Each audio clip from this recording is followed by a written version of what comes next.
Oke, siap-siap ya, karena sistem penerimaan siswa baru bakal berubah total. Nah, kali ini kita bakal kupas tuntas semua aturan mainnya, biar Anda dan keluarga nggak bingung dan benar-benar siap buat tahun ajaran 2026-2027. Nah, ini dia nih dasarnya. Semua yang kita omongin hari ini sumbernya dari dokumen resmi ya. Jadi ini bukan sekedar desas-desus atau kabar burung, tapi langsung dari surat edaran kementerian. Inilah yang jadi acuan buat semua aturan baru itu.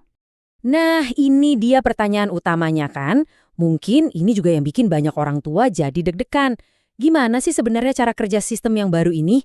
Tenang, tenang, kita bakal urai bareng-bareng satu persatu.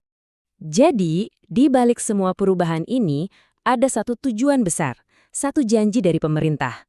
Intinya, mereka mau bikin seluruh proses penerimaan siswa ini jadi, ya, lebih objektif, lebih transparan, akuntabel, dan yang paling penting, adil buat semua, nggak ada diskriminasi. Oke, jadi intinya begini. Keseluruhan sistem ini tuh dibangun di atas 4, sebut saja pintu masuk, atau 4 jalur penerimaan yang berbeda. Ini kuncinya. Yap, benar banget. Cuma ada 4 jalur resmi. Jadi nggak ada lagi tuh jalur ke-5, jalur ke-6, atau jalur-jalur khusus lainnya. Semua siswa, tanpa kecuali, harus lewat salah satu dari 4 jalur ini. Nah, kita lihat ya satu-satu. Pertama, ada jalur domisili. Ini jelas, basisnya adalah jarak rumah ke sekolah. Makin dekat, makin prioritas. Kedua, jalur afirmasi. Ini khusus untuk ngasih kesempatan lebih buat siswa dari keluarga kurang mampu atau yang punya kebutuhan khusus. Terus, yang ketiga, tentu aja jalur prestasi. Ini buat mereka yang punya pencapaian, baik akademik maupun non-akademik. Dan yang terakhir, ada jalur mutasi. Ini buat anak-anak yang orang tuanya harus pindah tugas kerja. Nah, penting buat diingat, masing-masing jalur ini punya kuota dan aturan mainnya sendiri-sendiri. Oke, sekarang pertanyaannya, gimana sih keempat jalur tadi dijalankan di lapangan? Kayak apa prosesnya dari awal sampai akhir?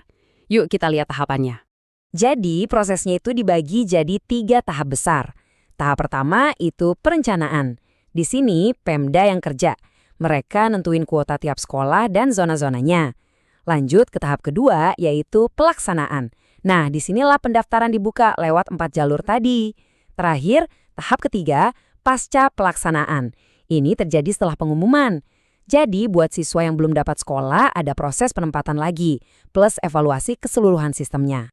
Oke, saya yakin nih, banyak banget dari Anda yang paling penasaran sama jalur yang satu ini, jalur prestasi. Emangnya apa aja sih yang dihitung sebagai prestasi di aturan baru ini? Yuk kita intip lebih dalam lagi. Nah, ini dia yang menarik. Ternyata, prestasi itu definisinya diperluas. Nggak cuma soal nilai rapor yang bagus atau menang olimpiade. Sistem ini secara resmi mengakui 2 jenis prestasi. Satu, jelas prestasi akademik yang bisa diukur misalnya dari hasil tes.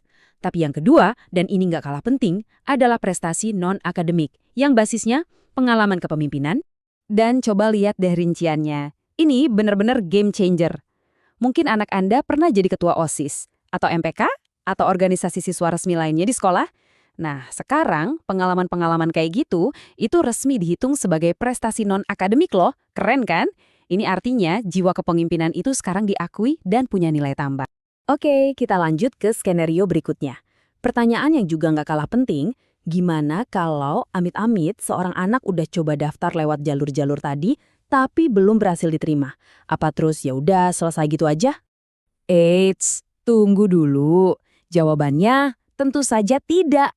Ternyata, aturan ini udah nyiapin semacam jaring pengaman atau safety net.